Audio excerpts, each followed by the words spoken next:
Urdu historians میں خوش آمدید۔ ناظرین کرام، آج کی ویڈیو میں انتہائی اہم شیطانی وسوسے کے بارے میں بات کریں گے کہ اکثر ہمارے ذہنوں میں یہ سوال پیدا ہوتا ہے کہ اگر ہر چیز بنا کسی خالق کے پیدا نہیں ہو سکتی اور ہر چیز کا خالق اللہ ہے تو پھر اللہ کو کس نے پیدا کیا؟ آخر وہ کیسا ہے اور کس چیز سے بنا ہوا ہے؟ نعوذ باللہ۔ لہٰذا ان وسوسوں سے پریشان نہ ہوں۔ وسوسوں میں مبتلا اشخاص کی تسلی اور تسکین کے لیے ایک کہاوت مشہور ہے کہ جس طرح چور اسی گھر میں جاتا ہے جہاں کچھ مال و متاع ہوتا ہے، اسی طرح جس دل میں ایمان ہوتا ہے شیطان وہاں آ کر وسوسے ضرور ڈالتا ہے۔ شیطان چونکہ انسان کا ازلی دشمن ہے، وہ انسان کو کسی بھی طرح سکون اور چین سے نہیں رہنے دیتا۔ ناظرین کرام، ویڈیو میں آگے بڑھنے سے پہلے چینل کو سبسکرائب کر کے بیل کا آئیکن پریس کریں تاکہ آپ کو آنے والی ہر ویڈیو کا نوٹیفیکیشن ملتا رہے۔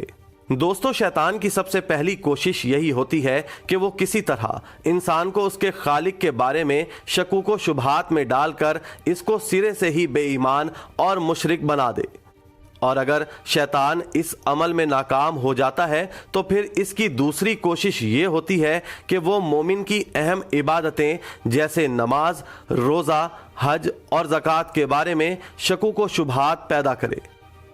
خیر، شیطان کا سب سے اہم اور خطرناک وسوسہ یہی ہے کہ جب ہر چیز کا خالق اللہ ہے تو پھر نعوذ باللہ اللہ پاک کا خالق کون ہے؟ تو اگر یہ سوال مسلمانوں کے دل میں پیدا ہوتا ہے تو اس کا جواب ہم قرآن و سنت کی روشنی میں دے سکتے ہیں، لیکن اگر کوئی غیر مسلم یہ سوال کرے تو اس کا جواب ہم ویڈیو کے آخر میں دیں گے۔ سب سے پہلے ہم یہ جواب دیتے ہیں کہ اگر مسلمان کے دل میں یہ وسوسہ پیدا ہوتا ہے تو پھر اس کا حل کیا ہے؟ فریڈ ہائل لکھتا ہے کہ اس بات کا امکان ہے کہ دنیا خود بخود وجود میں آئی ہے، یہ اس سے زیادہ کچھ نہیں ہے کہ ہم یہ یقین کر لیں کہ کبھی کوئی ہوا چلی ہو اور کوڑے کے ڈھیر سے ایک ہوائی جہاز بن گیا ہو۔ ریچرڈ ہاکنز اپنی کتاب دی گاڈ ڈیلیوژن میں لکھتا ہے، اگر یہ مان لیا جائے کہ جہاز خود نہیں بن سکتا، اس کو کسی نے بنایا ہے، تو اسی طرح یہ دنیا بھی خود نہیں بن سکتی۔ تو پھر جس نے ان سب کو بنایا ہے تو پھر اس کو بھی تو کسی نے بنایا ہوگا۔ خیر، اگر یہ سوال مسلمان کے ذہن میں آئے تو وہ اس حدیث پر غور کرے۔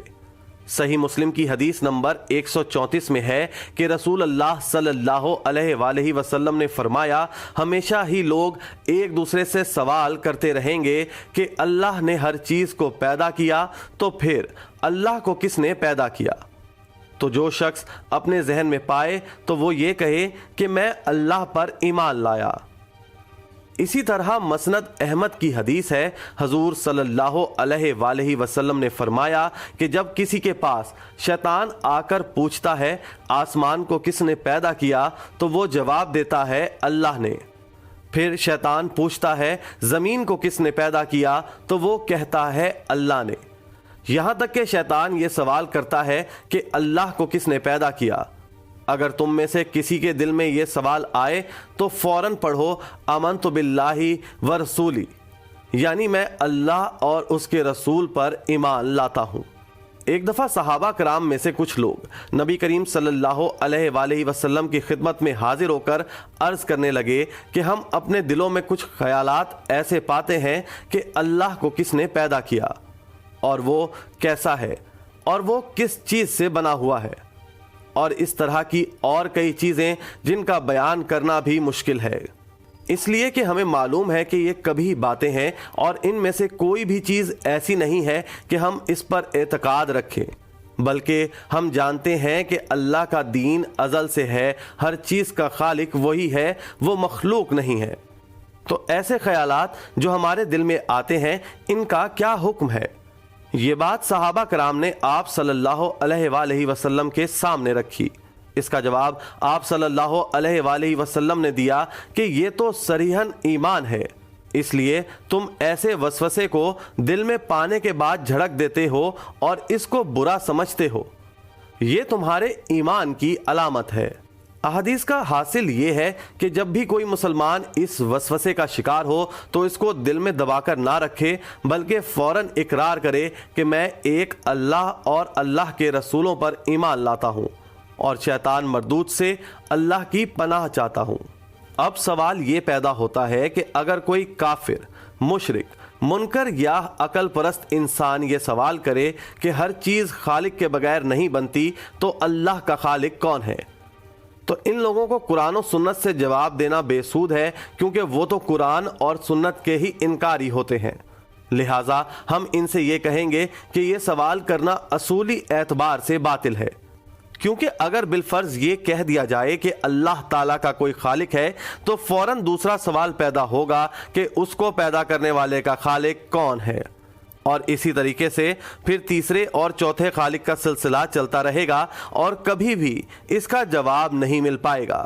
حضرت امام غزالی رحمۃ اللہ علیہ نے اپنی کتاب میں 100 دلیلوں سے یہ ثابت کیا تھا کہ اللہ ہی اس دنیا کا خالق ہے، لیکن جب ان کے موت کا وقت قریب آیا تو شیطان ان کے پاس ان کا ایمان چھیننے کے لیے آیا اور کہنے لگا، بتا تیرا خالق کون ہے؟ انہوں نے ایک کے بعد ایک دلیل دے کر 100 دلیلوں سے ثابت کیا کہ ہمارا خالق اللہ ہے، لیکن شیطان نے ان 100 دلیلوں کو بھی رد کر دیا۔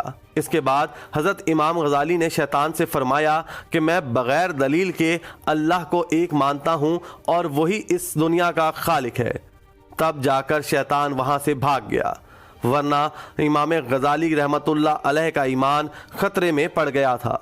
اس لیے اگر ہم سے یا آپ سے اگر کوئی کافر ایسا سوال کرے تو ہمیں یہ کہہ دینا چاہیے کہ ہم بغیر دلیل کے اللہ کو ایک مانتے ہیں اور وہی ہمارا خالق ہے۔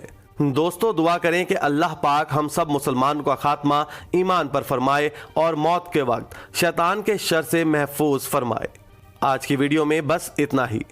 اگر ویڈیو پسند آئے تو اس کو لائک اور شیئر ضرور کیجیے گا اور اپنی قیمتی رائے کا اظہار کمنٹ باکس میں کیجیے گا۔